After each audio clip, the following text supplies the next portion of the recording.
In a recent interview on Bloomberg, James Cameron spoke not only about Avatar, but about The Way of Water as well, and it's about 9 questions and answers that I quickly want to run through. Full link to that article is in the description below if you want to check it out yourself, but I basically want to run through the questions and answers and maybe just comment on some of the stuff that James Cameron has said. It might be a little bit of a lengthy video as I'm going to go word for word through the questions and answers and then give my thoughts afterwards, but do bear with me on this one. Does Avatar seem like a long time ago to you? Cameron, it feels like yesterday at times, and then obviously it feels like more than a decade other times. The time has passed quickly. I've been doing all sorts of interesting things. Deep ocean research, building submersibles, writing 4 epic movies, now finishing up Avatar 2, and we're mid-process in post on Avatar 3. So Avatar has never been far from my mind. I constantly go back to it, obviously in the remaster process, making it better than it's ever looked before. I'm kind of just living on Pandora right now. So it's interesting that he's talking about that they're mid-process in post on Avatar 3, so hopefully maybe even after the Way of Water we'll see some sort of tease on Avatar 3. You know, Marvel did it with, I believe, Captain America the First Avenger. At the post-credits scene there, they had this tease of the Avengers movie. So I do wonder if we'll have some sort of tease on Avatar 3 when we see The Way of Water, but only a couple of months to wait on that one. Next question. When you went back to watch Avatar, how did it look to you? Cameron, I see a lot of good work by a lot of good people in terms of the production design, the visual effects, the groundbreaking strides that we made at the time in capturing the performance of the actors, and the great work of the actors. It was tough to live up to. We had set the bar very high for ourselves back then, and we had to live up to that bar this time with the new films. I remind our visual effects team all the time, quote, look at the bugs in the forest in the first movie. We had better bugs, end quote. Now, of course, you know, Avatar being released in 2009, you know, a lot of times when you look at older movies, it doesn't really hold up that well, more often than not. But with Avatar, you know, the last time before it went off Disney Plus, I think about a month, 2 months ago was the last time I saw Avatar, and you know, the movie, even though I watched a 1080p version on a 4K screen, you know, it still looked really fantastic to me, and that's why I'm so excited to watch Avatar Remastered to see how it looks in the big screen. So of course they're comparing it to the original movie, because if by any chance Avatar The Way of Water looks anywhere worse than the original movie, they're gonna have a problem. So of course they're referencing the first movie a lot, and likely, you know, they're pushing the team to do much better, as Cameron is stating. The next question. Moviegoing rebounded this summer, but there's been a late summer lull that the Avatar re-release may help jumpstart. How do you see the health of theatrical right now? Cameron, it's shown resiliency that I don't think we expected. The pandemic, quite rightly, scared everybody. There was a period of time where you were basically risking your life to go to the movies. People did it anyway. Now, we feel like we're past the hump, or at least it's a manageable problem. We're seeing a resurgence back in cinemas. It's not where we were before. Streaming has taken a bite. The pandemic has taken a bite. We're probably down 20 to 25% from where we were pre-pandemic. I think it's going to be a very long tail on this thing before we're back to where we were before. It's incumbent on us to double down on showmanship. Now, it is very true what you said. I mean, a lot of movies that came out after the pandemic, after the high part of the pandemic, you know, didn't really do well at all in the cinema, you know, mostly because people were, like Cameron said, they were just scared. They were afraid of going to the cinemas. But with Spider-Man No Way Home reaching over 1 billion, it showed that, you know, if the movie is there, if the demand is there, people are gonna risk it, are gonna go to the cinemas. But streaming has taken a big part of the cinema profit, so to speak. That's why I've been saying so many times that I think if Avatar has some sort of Disney Plus animated series in between the movies, it will likely, you know, make people more interested in the franchise, and it'll you know, encourage people to watch the movies in the cinema. The same with what Star Wars is doing. They have these animated series in between, and they have the big movies in the cinemas. So people watch these series, and then the more diehard fans watch the series, and the also casual people watch the series, and then when they want to watch the big story, so to speak, they go to the cinemas. Moving on, over the years, some have argued that Avatar, despite its stature as the highest grossing film of all time, hasn't struck in the culture the way you'd expect. Do those arguments irk you? Cameron, I think it's true for a specific reason, which is that we didn't immediately follow up with another film in 2 or 3 years and another film in 2 or 3 years. We didn't play the Marvel game. We're playing a longer game here. Avatar isn't going anywhere. It just didn't follow up with a continuous barrage to keep it in the public eye and the public consciousness, which is what you have to do. Taking a lesson from that,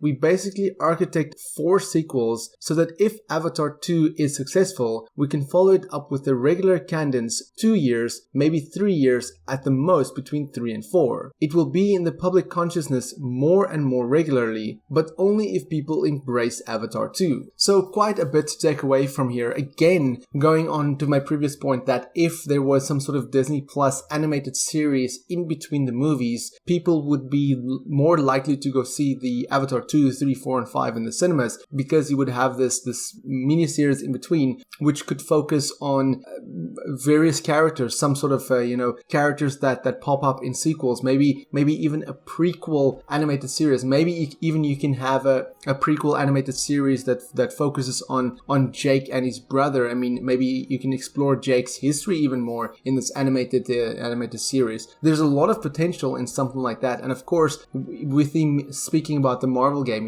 Marvel has 4 movies. At one point there was like 5 or 6 movies, I think, in 1 year or something like that. And now Marvel has about 3 or 4 movies a year, and then they have like 3 or 4 or 5 series in between. So there's always Marvel stuff all the time, so you're always thinking of it. And Avatar releasing in 2009, and then there was just basically nothing. There was a few video games, but other than that there was nothing. So it's been a long time since we've seen anything Avatar related, so it's really gonna show if Avatar 2 succeeds. And it kind of is making me a little bit worried. I really doubt that Avatar 2 is gonna fail, but if it doesn't make the financial profit or the reach the financial heights that they're hoping for, then that likely means that we won't see Avatar 4 and 5, which is really unfortunate to hear, because I do want to see the full vision of James Cameron. On to the next question. Your films have grossed more than $6 billion.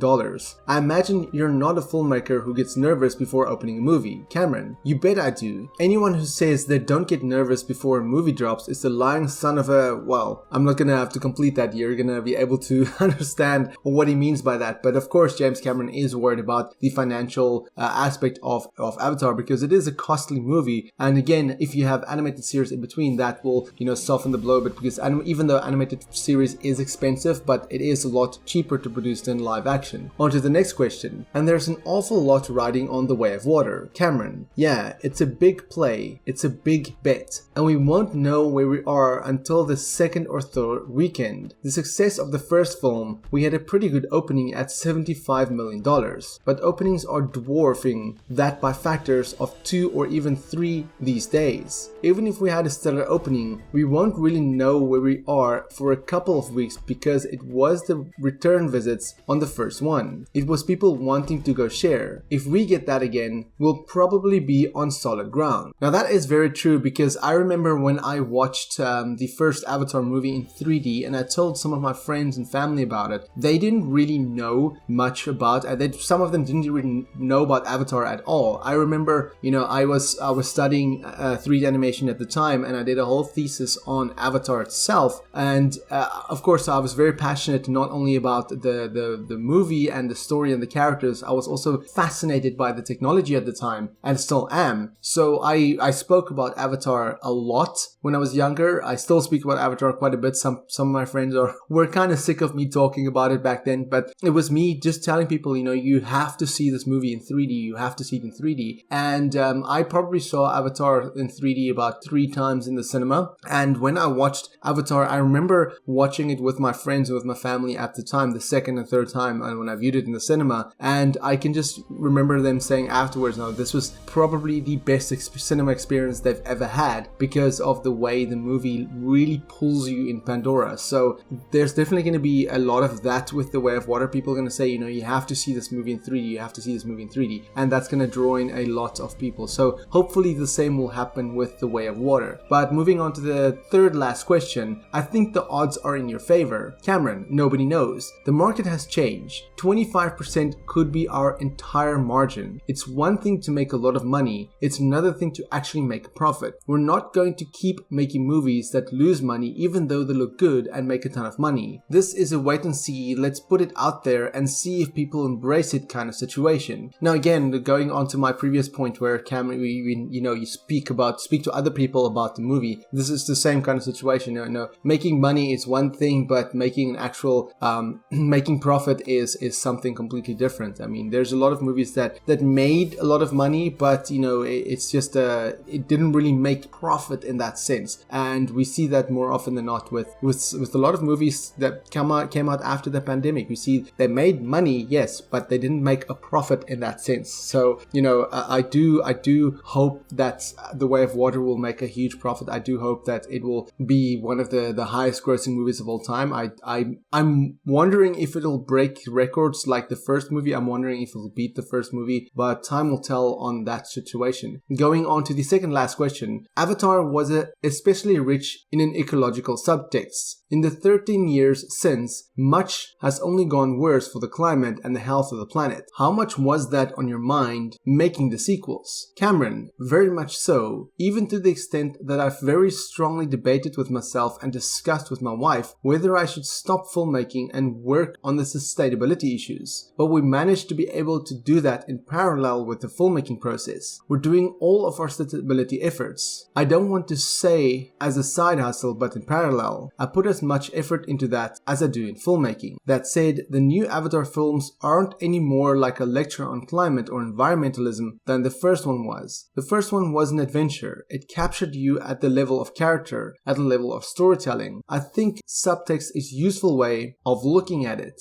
It's there, but it's not what's driving the story, and we kept that in mind with the new films. Yes, Avatar: The Way of Water is about the oceans and our relationship with the oceans and the animals that live in it, but it's driven by character. Now, of course, we know Cameron does love his ocean exploration and his deep dive adventures, and he is very much about the environment. So I do wonder how that's gonna take part in The Way of Water, because of course the RDA, being basically having this ocean basin and basically trying to harvest the oceans of Pandora, that's obviously gonna mimic the real life, where people are destroying the oceans and the animals in the oceans and the creatures, the sea life and all that. So it's really going to be interesting to see that emotional aspect of the film, not only with the characters therein, but also how it affects the creatures and the environment. Going on to the final question, Avatar: The Way of Water will bring back 3D and feature high frame rate footage, both of which moviegoers have mixed opinions on. What do you think has been the biggest technological leap in the last 13 years? Cameron, in terms of the presentation, we're authoring in high dynamic range, which I think is very important. Projection out there in the field is brighter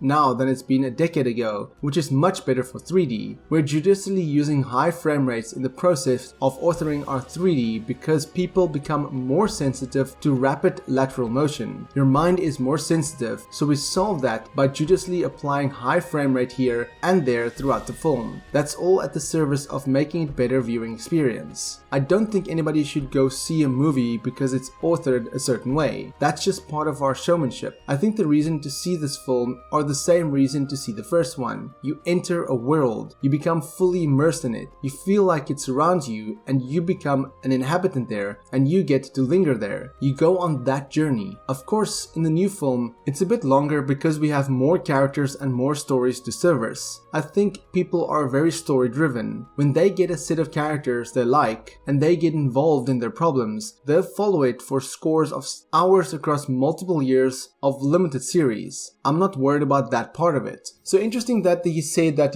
multiple years of limited series. So, of course, the Avatar movies is spanning multiple years. The Way of Water is taking place quite a couple of years after the original Avatar movie. So with the third, fourth, and fifth movie, I do think we're going to see quite a few years in leap. So, if you invested in certain characters, you can see them evolve, get older. We're probably going to see some of the kids being much older in the later movies, and we're going to follow their stories. So it does make me wonder where we're going to see Jake and Neytiri towards the end of this big Avatar journey, towards the 4th and 5th movie, if we do get to see those. And with the 3D part, of course, 3D was something that I've spoken to extensively in previous videos. You know, when Avatar, the original Avatar movie, came out in 3D, there was, you know, people didn't really like it much, not in Avatar, but the whole 3D craze, because after Avatar came out and was so successful in 3D, almost every movie came out in 3D, and that was just too much. So, you know,